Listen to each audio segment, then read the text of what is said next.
Okay, we can go ahead and get started, I guess. Before everybody checked in, I'm operating off a new computer, so if things get a little out of kilter, save your tomatoes and eggs for the next convention. And we will not have, with the tolling of the boats, the bell does not, the computer won't pick up the bell sound, so just use your imagination on that when we get there. I'd like to go ahead and call this to order now. And have a moment of silence to honor our shipmates who have rested their oar and departed on eternal patrol.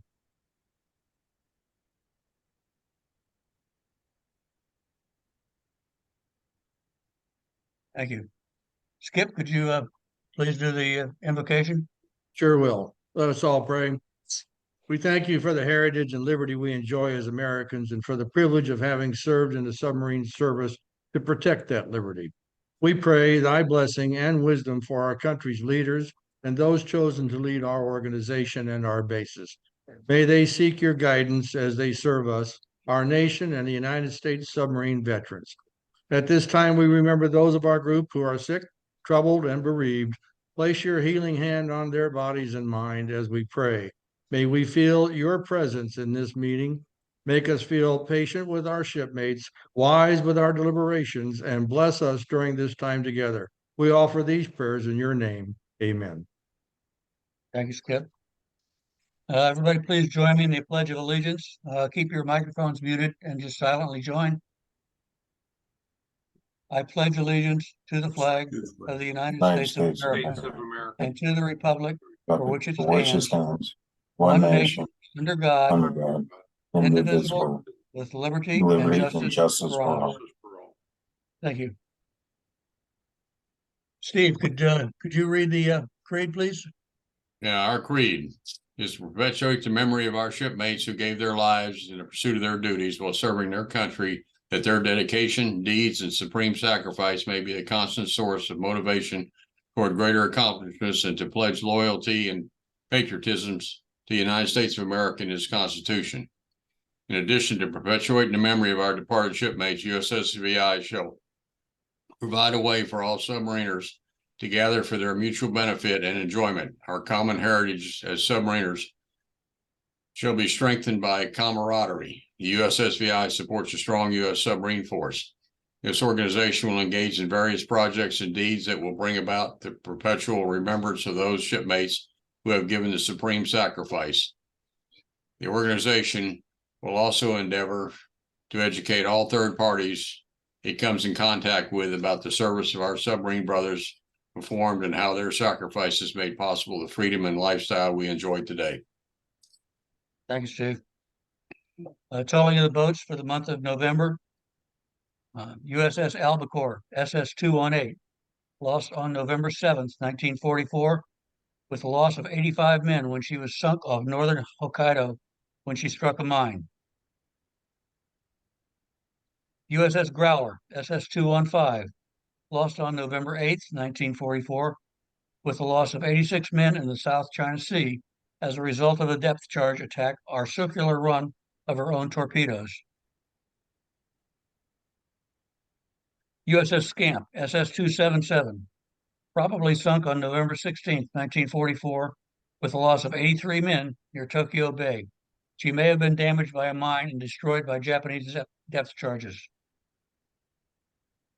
USS Corvina, SS-226, lost on November 16th, 1943, with the loss of 82 men when she was sunk just south of Truk, apparently lost to torpedoes of a Japanese submarine.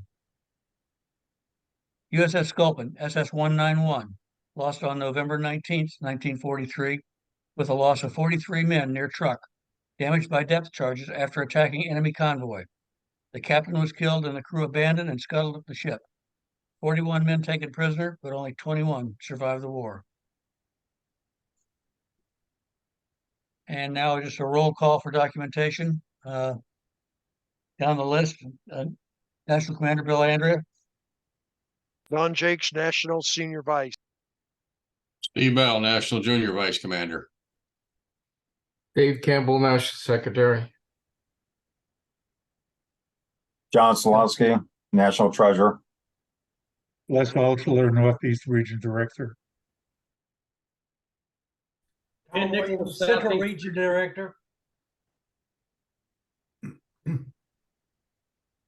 Pete Uho's Western Region Director.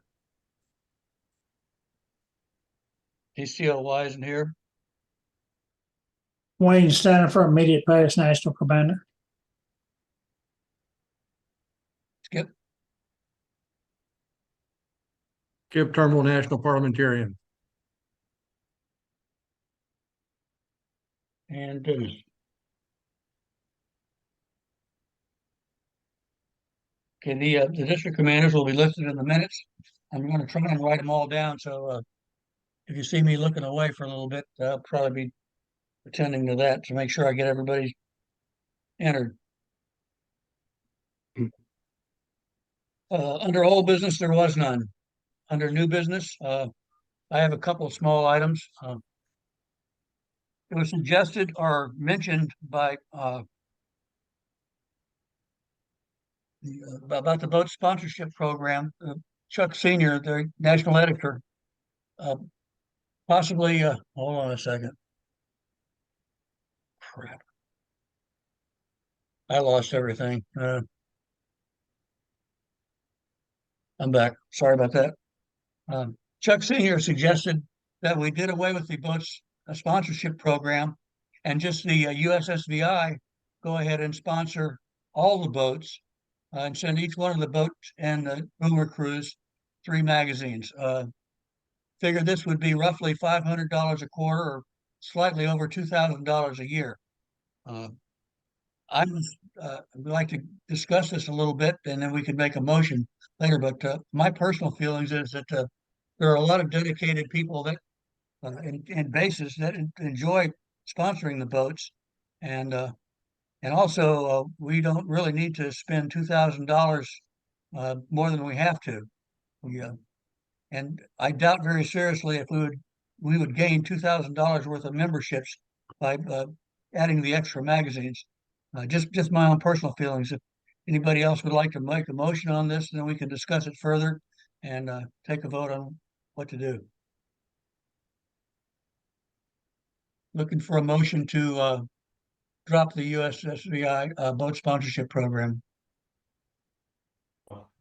Just for the sake of a motion, I'll make the motion. And Who was I'll that? second it.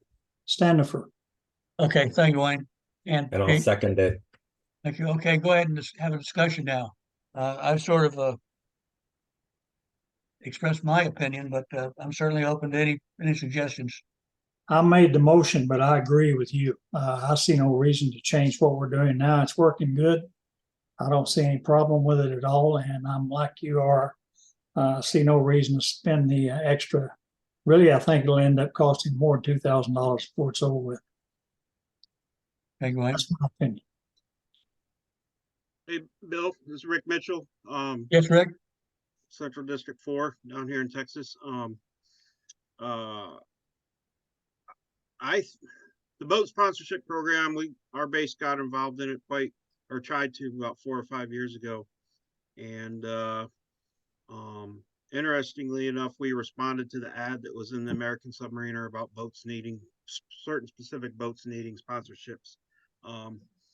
Just so happens those same boats that needed sponsorships 5 years ago need them today.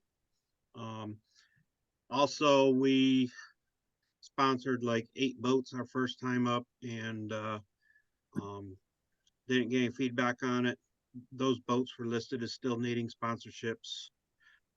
We asked, they used to run articles or saying these bases or these people provided sponsorships, and long story short, it's a lot of bases are supporting this, but I'm not real sure how well it's tracked. And I agree with Chuck Senior that if we can't get a better handle on this, that we do, I think it's something that we should seriously consider just doing. Let's just send a magazine to each boat, or whatever, the 3 magazines, and do it kind of like the Holland Club thing and let bases contribute on the behalf of the boat sponsorship program, because far as I can tell, if you're sponsoring a boat, they have no idea that you're sponsoring that boat right now. And if I'm wrong, then I would like to see some proof of that. But the program's not working. I think it's a good thing to get the magazines out there, but I think that we need to look at it and figure it out. But in light of everything that I've experienced in the last 5 years, I think having the organization send a magazine to each boat would be a good thing. And then if bases want to pick up ROTC units or whatever else, then sure, add on to that. But I think it's a good thing. Go ahead, Pete. We talked about finding ways to promote our organization to the rest of the submarine force and the community. And like what Rick said, I would tag on with that. I mean, what better way to get the magazine in front of every sailor willing to pick it up and take it to the head and read it on a regular basis, or even send it home? What better way to promote who we are and that we exist, because there's a lot of guys in the fleet that probably don't know that we're there. I know I didn't know anything about it until well after I got out.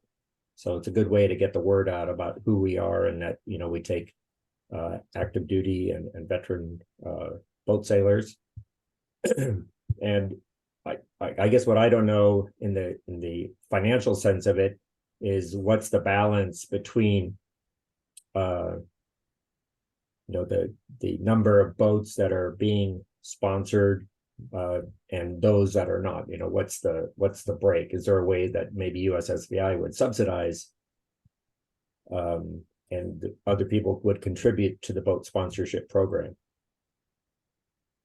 Bill, to kind of elaborate on part of that, just because that boat shows up needing a sponsor does not mean it does not presently have a sponsor. Okay. He will list that boat even though there are sponsors at the time wanting more sponsors. Every one of the boats, there's several of the boats out there now that have 2 and 3 sponsors for the same boat. And if they don't, in fact, I talked to him about it at the convention, and he said, no, he said the boats are receiving the magazines, but if they just have 1 sponsor or 2 sponsors, they still show up on the list as needing sponsors. So you really can't use that as a gauge. The other thing too, the boats that I have visited, hasn't been that many of them, but the nuclear boats I have visited, and I've talked to them. And when the subject came up about the American submariner, most of the time it goes into the wardroom. Supposedly there's enough copies that one's supposed to go to the wardroom. I think the other 2 is supposed to go in the cruise mess. And the chief of the boats that I've talked to, they say that unfortunately, mainly when it hits there, it ends up in the trash can. I think it's hit or miss, and I agree with you, Wayne. Right? I will tell you, it was one of the things in my many deployments on the rail boats, the fast attacks, right? That we got those when we got mail call, we got those American submariners. It was something good to read, right? Other than the traffic you get on the broadcast, right? I'm not in favor, and I know I don't get a vote in this thing, of doing away with the boat sponsorship and incurring that cost, because what's next, right? What's down the road because we can't get volunteers to do something or sponsorship for another program that we eat up, and we start paying that out the door, right? We're not a cash cow. We don't have money coming in left and right, the organization is doing a great job of trying to save money right now, right? On many different avenues, but I can't remember off the top of my head how much it costs for both sponsorship, right? We have 172 bases, and we don't have 172 submarines. So I find it hard that we can't get 1 base per our organization to sponsor at least 1 boat. Yeah. I just find it so hard, right? Yeah, I know, Rick, you guys do 4 or 5 boats. Groton. That's not what I was gonna Oh, say. okay, I'm sorry. But but and some of the bases are small, right? But we just can't catch. All right, so this program's not working. Let's go do something else and hit the cost. That's a minimum $2,000 a year. Yes, next year we'll be saving money by not paying rent to a building, right? Because you have a building now. But doesn't mean we need to offshoot that cost and start spending that money elsewhere. We should rebuild the coffers and move forward on that. But I think the boat sponsorship program is a vital program, and we just got to get the word out, not to the boats, but to our membership. Hey, we need more sponsorships. We need the help from the bases, so forth and so forth and so forth. It's hard to get the bases to do the rush insurance every year. And I get less knocking on my door every year. I'm waiting for 2 or 3 bases for this, right? And then we got to do all this other stuff. But that's one of the requirements, making a requirement that every base sponsors at least one boat. Well, how much does it cost? $50 a year? It's $30 a year for three magazines each quarter. Look Well, how hard is that then, right? at Marlon. It's it. I mean, don't how think hard, that- how hard I is that? I don't think the question is that we're not getting bases to step up. I think I would like to hear how much money the bases are putting into this. Um, I I don't think that the magazines are getting to the boats. I think the bases are supporting it, and I don't think they're getting the letters to the boats. I don't think they're getting on behalf of this base. ROTC units we tried. Nobody can track down the magazines that ever were supposedly went there. I don't think it's a matter of the bases aren't stepping up. I think the bases are. I think our program currently isn't working as well as it can, and we need to look at better ways to do it. And So then my whether we question just is, do a blanket magazines to each and every boat to make sure it's covered, and then ask bases to donate towards the. I don't think it should be a mandatory thing. But I so believe my that if we question to ask you the is, bases to donate like we do the Holland Club, I think money will come in. so I'm confused then. So what is the problem? Is the problem that we can't get sponsorship, or it's not getting to the units? Because that's One other fact, problem right there, right? Say again, Bill. one other factor is not everybody sponsors a boat. They send those to VA hospitals and other organizations too. So that's where some of them are going too. Right. So again, what is the problem? The problem is that we don't know if it's getting to the platforms or we're not getting sponsorship. There's 2 unique problems there with 2 different solutions. Right. So what is the problem we're trying to fix? Sponsorships? One thing I think we need to do right off the bat, before we go any further with this, and of course it will have to be done at a later time, is get a report from Chuck Senior and see if there's actually any boats out there right now that have not been, I'm not saying receiving them, been mailed to the boats. Find out if there's a boat that is not on the list. I don't think you're gonna find very many. But I think we need to get that report to find out exactly what we're talking about here as to who is and who isn't receiving these magazines before we jump through a hoop and start spending $2,000 or better. And I'll talk to my contacts out here in Groton, all the Cobbs. I'm friends with about 4 or 5 Cobbs, and ask if they're getting the American Submariner. Well, Chuck Senior can tell us because his distribution manager has a list of where he's mailed them. Could we be considering? And also the boat sponsorship chairman, Jack Messersmith, could step in on that also. Yeah, well, the man that can tell you what's been mailed out and what isn't is the distribution manager. Yeah. And right now, I think that is Chuck Senior himself because his distribution manager, I think, passed away. Could we be considering a hybrid form where the USSVI sends it out? However, we do it in the name of individual bases that request it and fund it. And when we send it, we said courtesy of or some wording like that.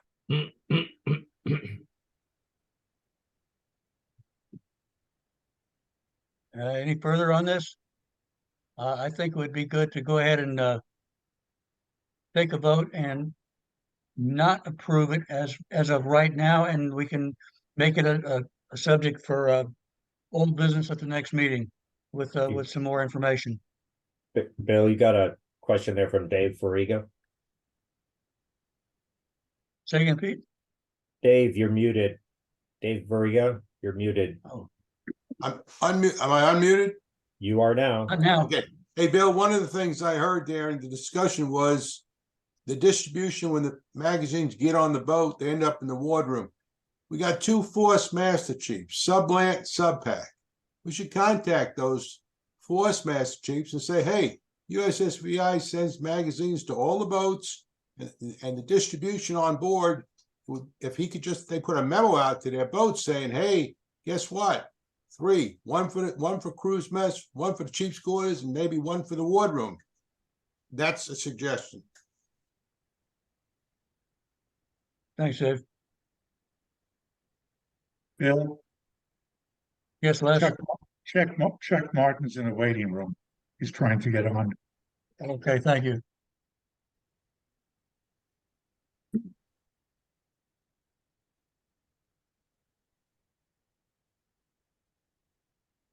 Is there any further discussion? Let's I think the raising the hand is probably not being used very effectively. Bill, like I said, I don't see any reason to take a vote until we find out what we're voting on.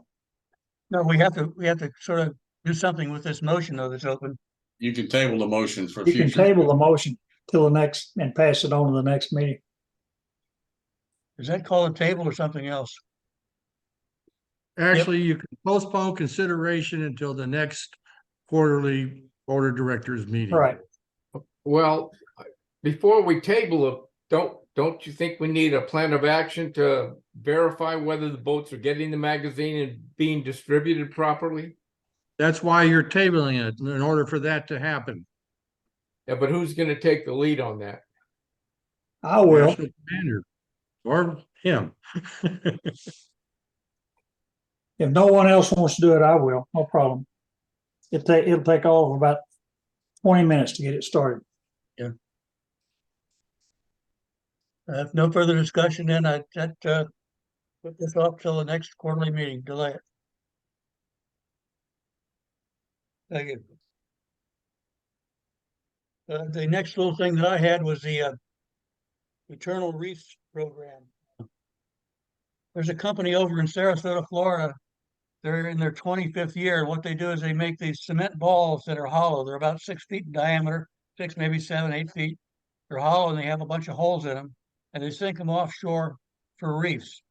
Well, 5 years ago, I got with George Frankel, who was head of the project, and he wanted to take 66 of these cement balls and put brass plaques on each one of them. Each one has a submarine name, the date it was sunk, and a pair of dolphins on it. Those brass plaques are embedded in the cement for all 65 boats that are lost, and the 66 ball for submarines that were lost, not necessarily on submarines. Those were all sunk off in about, I think it's roughly 3 miles off of Sarasota and about 35 feet of water. I was there for that sinking, for launching some of those, and it was really an impressive ceremony. They did drop a wreath and everything else.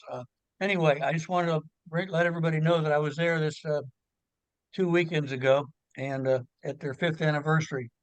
And also, what he did there, he had people that were coming to the anniversary, if they would sign up and leave their email address with Eternal Reefs, he would donate $5 to USSVI.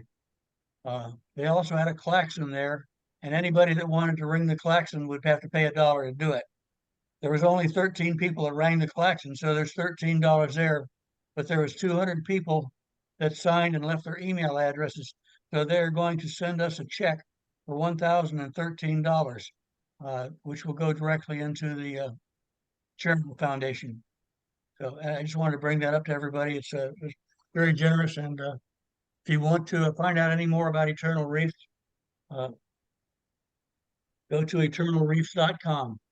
They've got a good website, and it's a really neat program.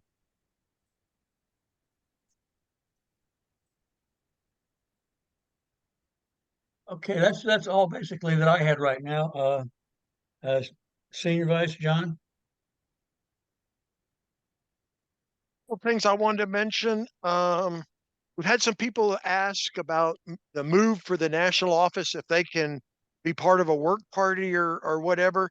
Right now, I've been deferring all of that because the one thing we don't want to have is a madhouse with people over at the clubhouse when they actually start this move. I think it's just going to be chaos.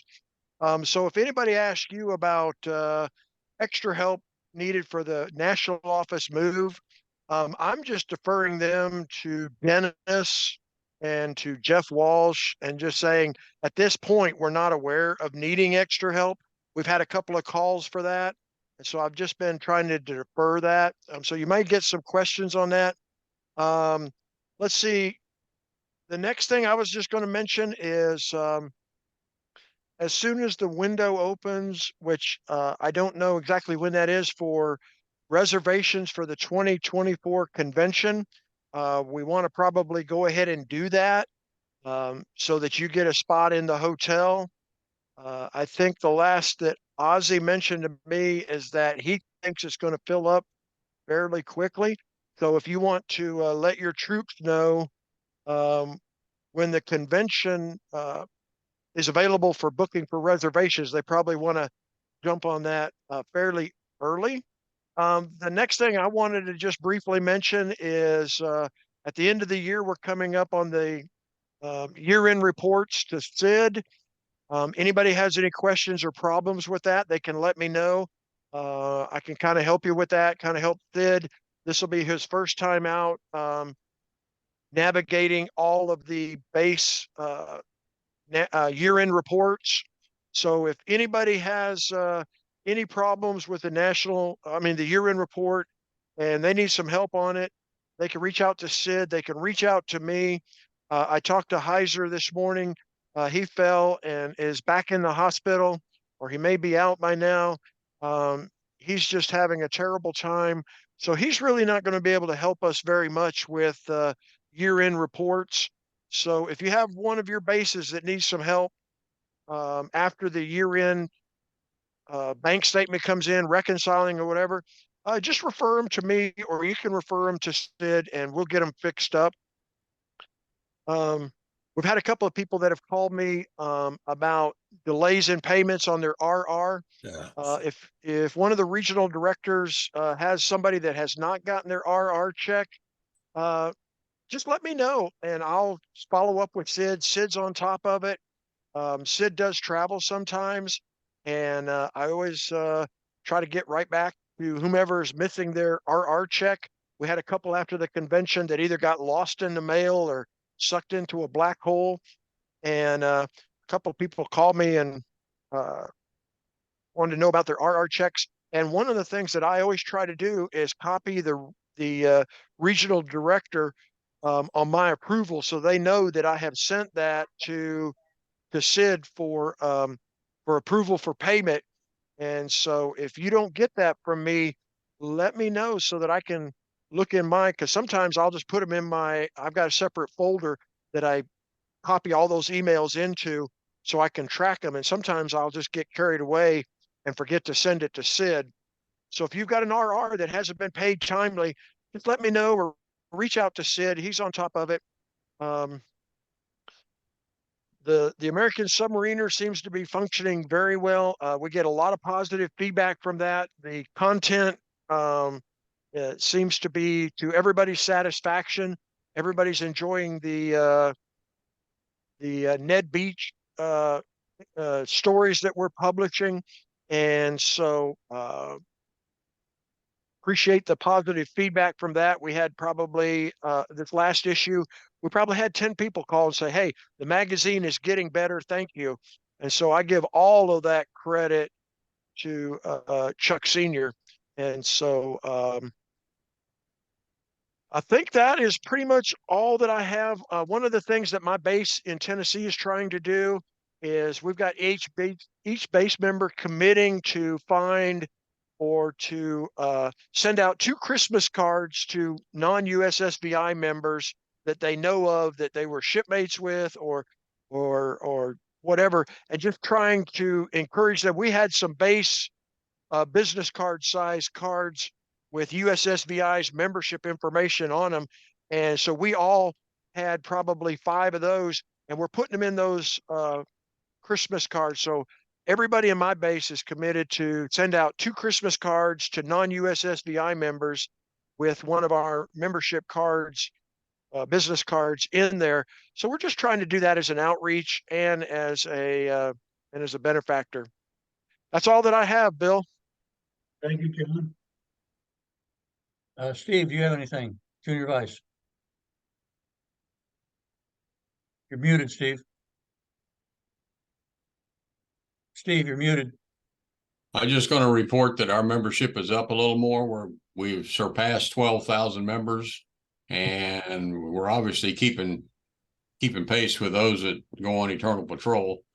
And for the district commanders, a couple months ago, we put out the new public relations manual, and I don't know if anybody's really looked at it, but it's posted on the website for the bases to use. So maybe district commanders can just drop the hint to your bases. It's the new one is there and is available. That's all I have. Thank you, Steve. National Secretary Dave, do you have anything? No, nothing. Thank you. John, National Treasurer.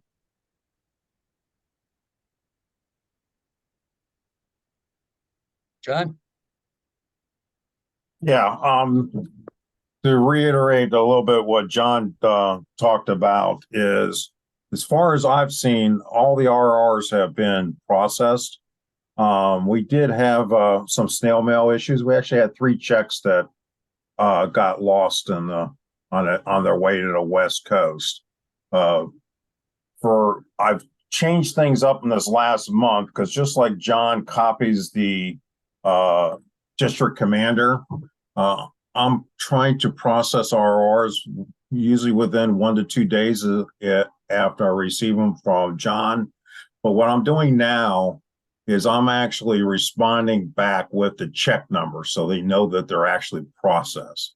So please get with your members, if there is anything outstanding, let us know and we'll fix it. I'm unaware of anything that's outstanding, and everything that's been submitted has been processed. I will let everybody know that snail mail from Virginia Beach to the West Coast is taking, unfortunately, 7 to 10 days to get to the West Coast. And that's one of the reasons why I'm trying to process anything that is a West Coast check immediately. But it's right at 7 days being best. East Coast is fine. And part of the issue, which I talked to my local postmaster because I was concerned that I had 3 checks that just didn't make it. And I found out that the Richmond, Virginia post office is under construction, and that is the regional clearinghouse for my area. And hopefully, and I'm told that construction will be finished first quarter next year, and things should improve. But they acknowledge that they're having issues with that regional post office, which is adding to unusual delays. So my apologies, but there's not much I can do about the USPS. But what I will do is process those RRs quickly. Good news is, I'm kind of new to the position. I was a little bit concerned that our cash reserves in September, but that's our worst month because obviously we have big bills going out with the mailing of the American Submariner, calendar postage, and you haven't quite got your receivables in from year end or renewals and stuff. But the good news was we dropped down to about $35,000 worth of cash in the Bank of America accounts, but not so low that I had to worry about drawing anything from the Charles Schwab account. So yeah, I just had to watch it. At the I did send an email out a little bit earlier that gave everybody the statements. We'll forward that up after the meeting. I'll give you the October statements, but our total balances at the end of October was $909,000. $855,000 of that was in the Charles Schwab account. But as of today, that 909 went to 940. So we're $31,000 up, and only 20,000 of that was really good on the Charles Schwab account. So we have money coming in from our renewal, so we should be in pretty good shape going forward. And that's all I have at the moment. Money coming in, district commanders, make sure you stress to your bases that this is dues season, and tell them not to drag their feet like they do every year. I know it's going to be fruitless, but we can keep pinging on them. Thanks, Sid. Les, east or north? You have I anything? don't have, Bill. Okay. Ken, southeast? Kenny, where'd you go? I'm good. I don't have anything to say. Everything's good here. Thank you. Central region, Tom? You're muted, Tom. Yeah, okay, there we go. Hey, I just wanted to say that I've completed my move. I've now relocated from College Station up towards Fort Worth. I've changed my base from the Brazos Valley to the Cowtown base. As you can see, I still got stuff stacked against the wall. Everything's going well. I went to the Cowtown base meeting today, and they all wanted to compliment the vast improvement that on the American Submariner magazine. They all thoroughly enjoyed it, and they really appreciate how good it's gotten. And that's about all I got right now. Thank you. Western region, Pete. I had a question for Sid about the rust insurance payments. Are we just doing it by the spreadsheet that you sent out earlier, or have you communicated to base treasurers or the POCs about what's due for this year? Pete, to be quite honest, I'm behind on that, so I will have that done the next couple of days. I've still got to fill in for the other regions, and I'm going to send a mass email and I'll copy you. But you should see an email here on Monday and send that out. The good news is most bases have been, surprisingly enough, sending their payments in pretty automatically. I'm getting 4 to 5 payments being reported by Dennis without having to send anything out, which was a pleasant surprise. I hope the annual dues come in that easy. Thanks, Sid. Also, at the last convention, I gave out tickler sheets to district commanders and base commanders that were there, and one of the items on that was the rust insurance payment. So they I should think be well that helped aware. a lot. Could you forward that to me there, Bill? Because I couldn't make the. Who's that? Your favorite, Jeff. I need your tickler. Okay. All righty, tickle's on its way. Yeah, the only other thing sorry, Bill. The only other thing that I have is the Western Region Roundup will be held in April 11th through the 13th of 2024.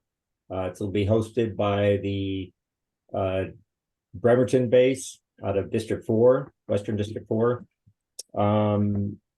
This year, we have 72.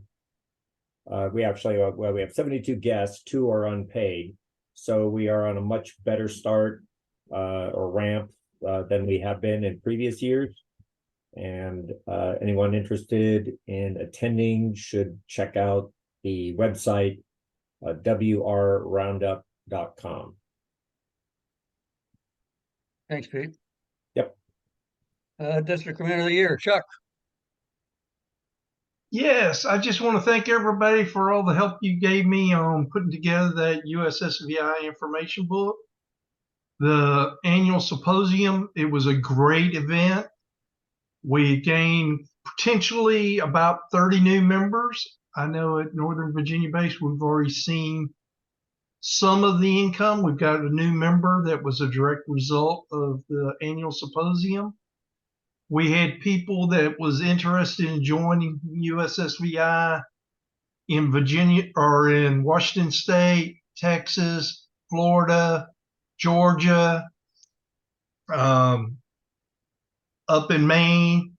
So it was a huge success in that aspect for recruiting, and we were able to market to over 120 people and educate them about USSVI. So the event was a great success in my opinion. Thanks, Chuck. Bravo Zulu on that.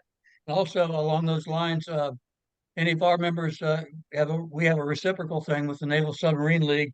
It's a really good organization. If you feel like joining another organization, jump on them because we swap places in the magazines ads, and that like Chuck said, that symposium got us possibly 30 members or so.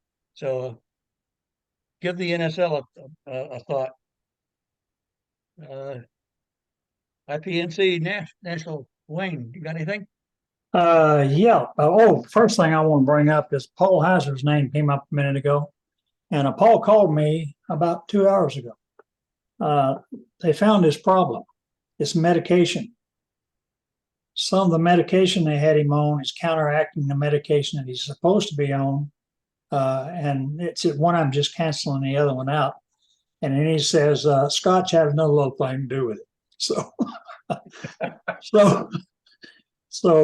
Paul said from now on the Scotch is gone. It's in the closet, and he's feeling 100% better. He should be, if he isn't already discharged, he'll be discharged shortly. He told me the Scotch withdrawal didn't have anything to do with it. Well, he does like that Scotch. The other thing, our request to trademark the American Submariner name for the magazine has been filed with the government. That was quite a little ordeal getting that done.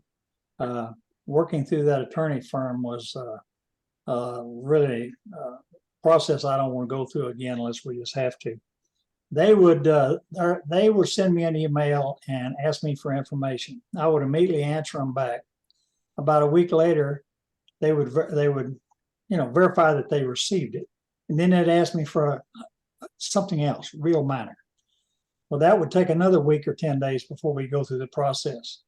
And then that was one of the checks that John mentioned a minute ago that got lost going to the West Coast. So, that paid for it's roughly $700 is what it cost us for the trademark because we had to file in 2 classes with the government. But anyway, just long story short, it has been filed with the government. Now we just wait on the Uncle Sam's crew to take care of it on their end. Last thing, our new website, Blackball. Guys, right now, just primarily rely on the reconstructed site we've got up. That's where you should be doing all of your updating. If you aren't already, I'm sure you are. If you haven't, I'm quite sure Dennis will be letting you know about it. Several things wrong with this site. As we all know, we're in the process right now of building a new website. We have some men working on that, and they're coming along pretty good. Tim Carlisle is kind of keeping track of them. He knows what they're doing, so he stays on top of it. But one of the things that came up, we have not been able to upload any new documents to that Blackball website. Tim again had the same problem I was having. You'd get ready to put the document up, you'd upload it, you go through all the process to get it up there, and then a little message would pop up, and this is what the message would say. It would say, "Oops," and these are in very large font. "Oops, something went wrong. Try it again tomorrow or next week or some other thing." So anyway, Tim is working on them on that. He is slowly getting the documents up with working with the people at Blackball. The other thing, the email list is not very reliable. And to tell you how complicated it is, and I keep the email list up for Bill. I try to do it at least once a week. Sometimes it takes a little bit longer. But the way you have to do that, you have to go on there and go into what we consider the tools section of it.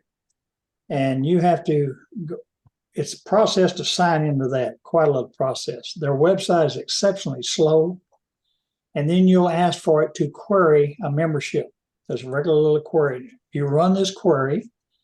Once you get the query completed, then you have to ask it to download that new query to your computer, to my computer.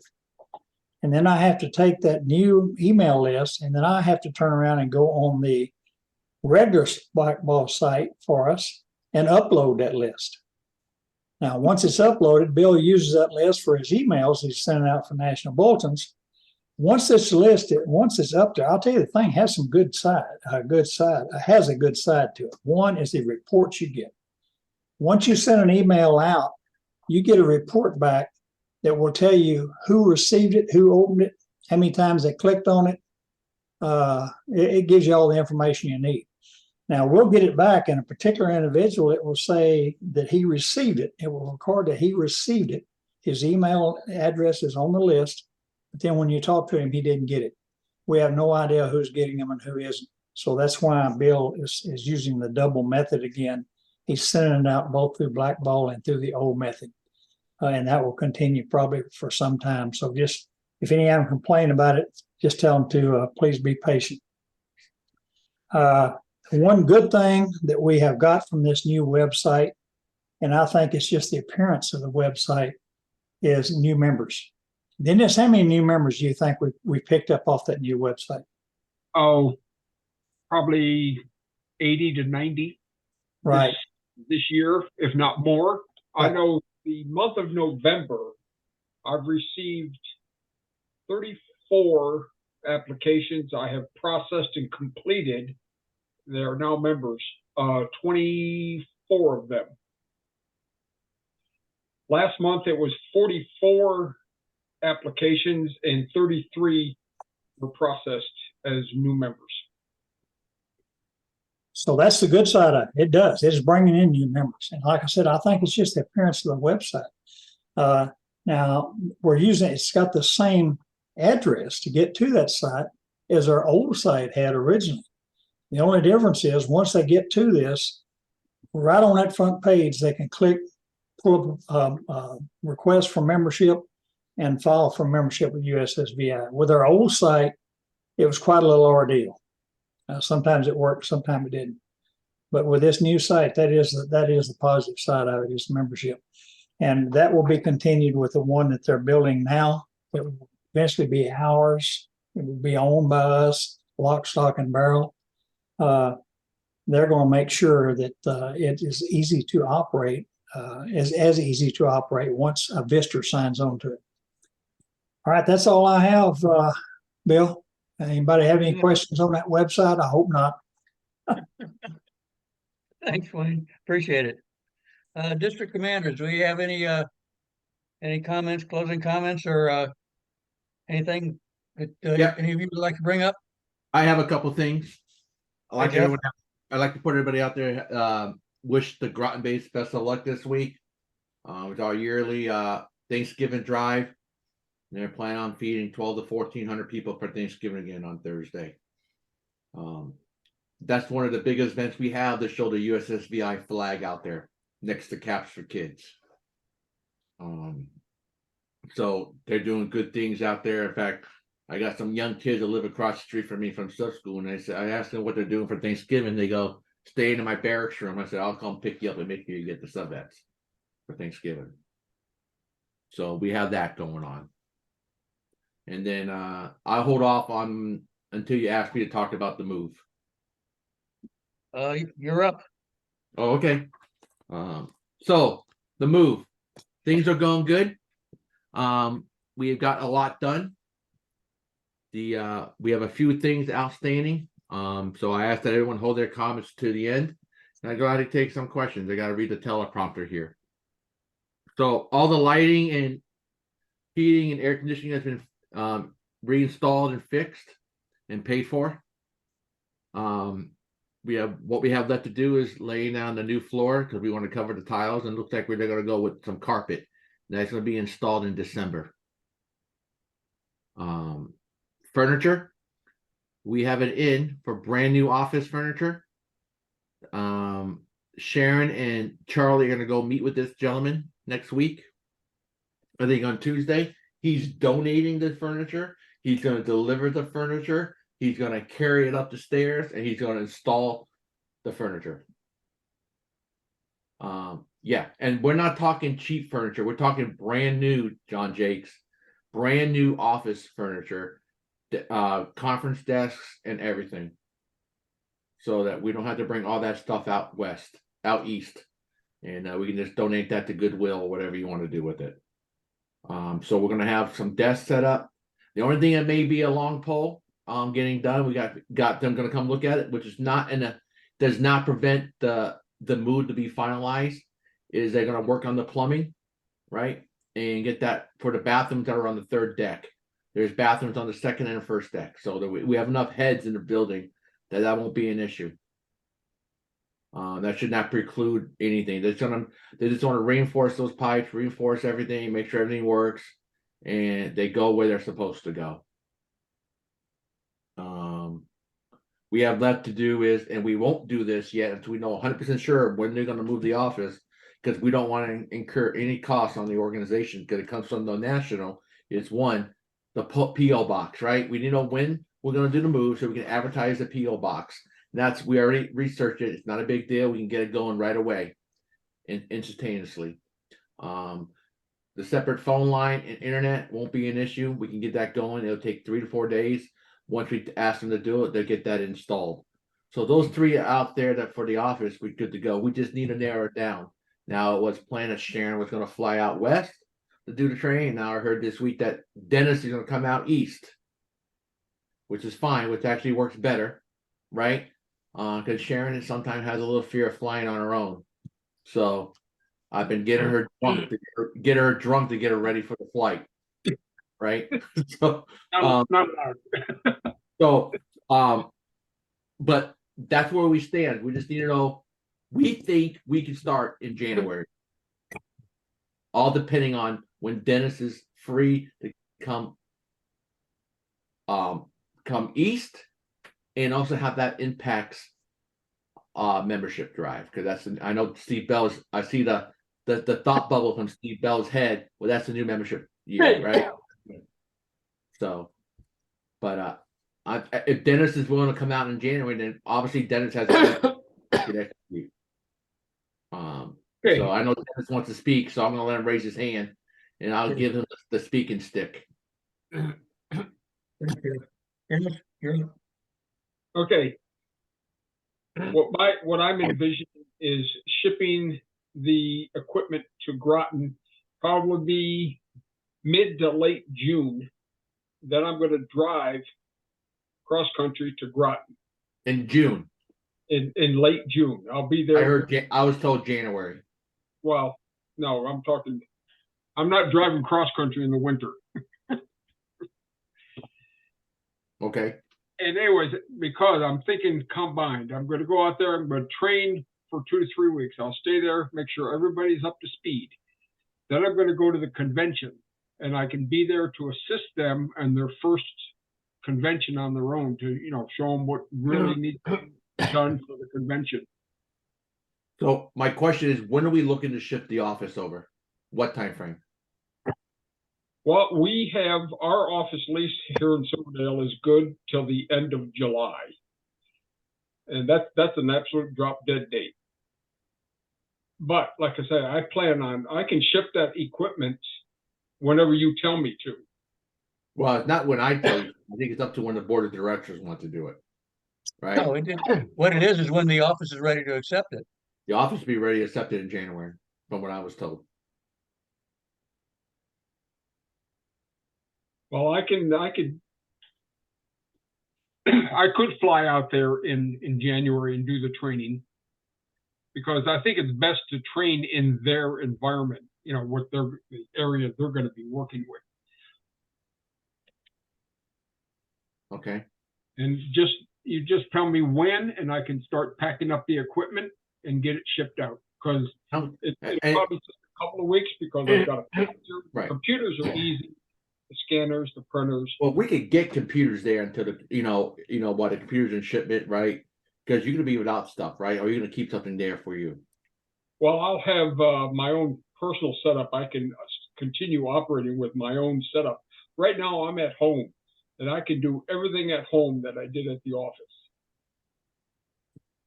So I'm I looking at the. was paying for an office for the longest time. I'm sorry, say again. So, all right, so you're working from home right now, which is fine. So, if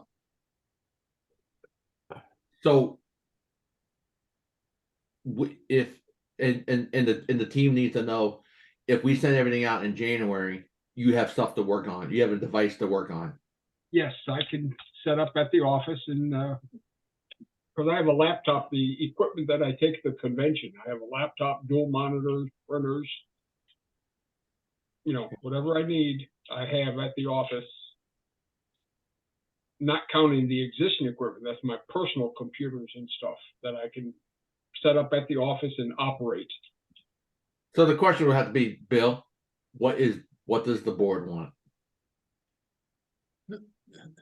The board wants a smooth transition and everything to go well. And it's really, the way I see it, my personal opinion is it's between the new office and the old office. You're working together to make it as smooth a transition as possible. Whatever works for both of you guys, it's fine with us as long as we have a functional office. That the time to us is really irrelevant. You're gonna have like a 1 or 2 day lapse between the office, when you do the shift. Well, it's going to be more than that. Right. Say again. I said it's going to be more than a few days lapse between the two. There's going to be probably potentially a 2 to 3 week lapse between the two. I'm concerned at doing it in January. Again, we're still in the peak dues season. And because January, we get a lot of dues in. So I'm looking at probably a little bit further down the line, perhaps February, late February, maybe even March, when the dues start slacking off. Right now, I'm looking at the website. We have 236 pending dues listed, $11,020 in incoming revenue. And I'm expecting those should be processed hopefully by the end of the year. Some of these people take their time sending it in. And here again, that's, you need to rattle their cage. They shouldn't be holding this money for more than 2 weeks. Some of these people hold it for a month or 2 months before it gets sent to the office. Okay. I've got currently 53 online updates, of which I think like 50 of them are probably new members. They'll all count as new. Our current membership is 12,015. Probably by the end of the year, I expect us to hit 12,100. Gentlemen, I suggest you get on the phone with each other and finish this up instead of burning up this time on the computer. Well, I appreciate that, Skip, but the point was I was supposed to give a brief, right? I know you guys want to bring up, but it's not my final decision. It's the board decision, right? And I was briefed this week, January. So I just want to make sure the board understands. It's not my decision to make or Dennis' decision to make. It's up to the board of directors to make the decision when we want to move the office over, right? So there's a confusion. We just pushed the Groton office to get ready to go for January based on what I was told this week, right? So now we're going to have everything all done, ready to go, and the office sit empty for 3 to 4 months until we make that decision. That's all I'm asking, right? We sat through all these other discussion points, all meeting here, right? So this is also important. This is a major change to the organization here that we're talking about. So let's make sure we're all on the same page. I suggest I might make a suggestion. Why don't the office manager now and Jeff Walsh, you guys get together and put a plan of action with timelines and present it to the board if that's what you're worried about. I suggest Jeff and please get on the feedback and work out the particulars. Like I say, as long as we have a smooth transition and no business is lost. Right. then the board is fine with that. Okay, great. So why don't we shoot for March 1st? I can live. Did you reply, Dennis? I'll March get with 1st Dennis. is to I'll be talk to you, completed. Dennis. I'll talk to you later, right? Because the initial plan was to have Charlie and Sharon to fly out in January for training, right? And then do the It was shift just right my after that. suggestion of going there. We can do it either way. All right, Dennis, you and I will talk this weekend. So we don't bore some people. We'll talk this weekend. Thank you. Unreal. Hey, That- Bill, I have a question for Jeff. Hey, Go ahead, Mr. Pete. Walsh. Yeah, I have a question regarding the national office upgrades.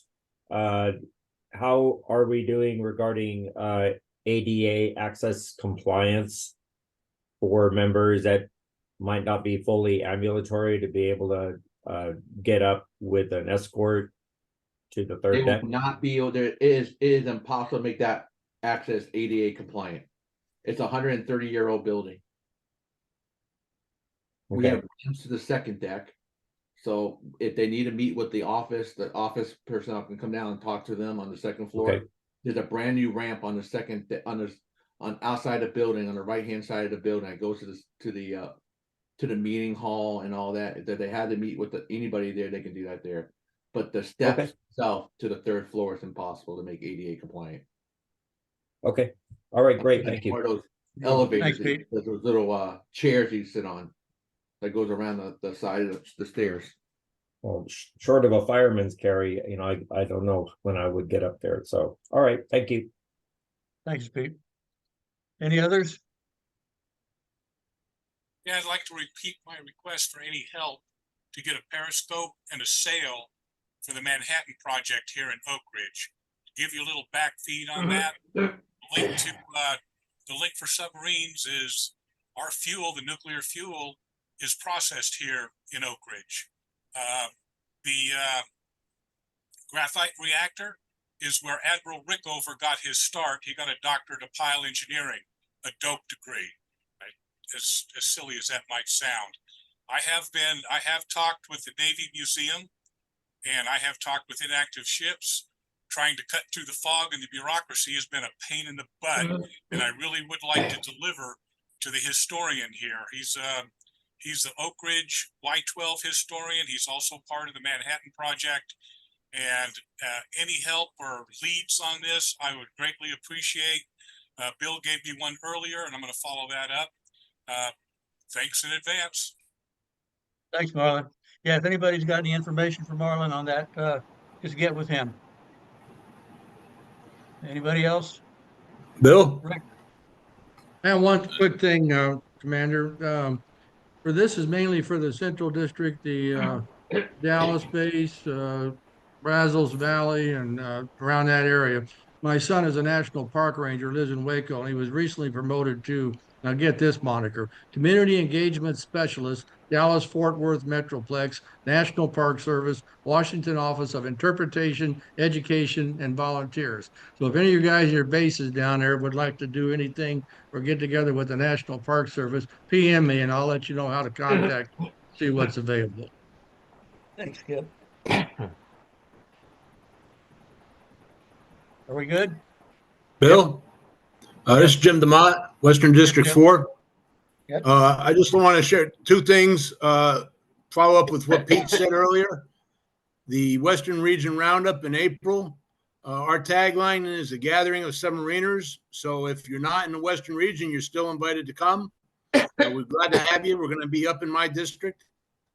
The other thing I wanted to share with the membership, and some people may not like this news, but we had a historic event this morning. Bremerton Base held their base elections, and for the 2024-2025, she will be sworn in January of 2024, but Eileen Davis will be the base commander for the Bremerton base, the first female that I know of base commander for our organization. So I think, that's a pretty big event. Thanks, Jim. Anyone else? Okay. Looks like Rick has something. Okay, Rick. You're muted.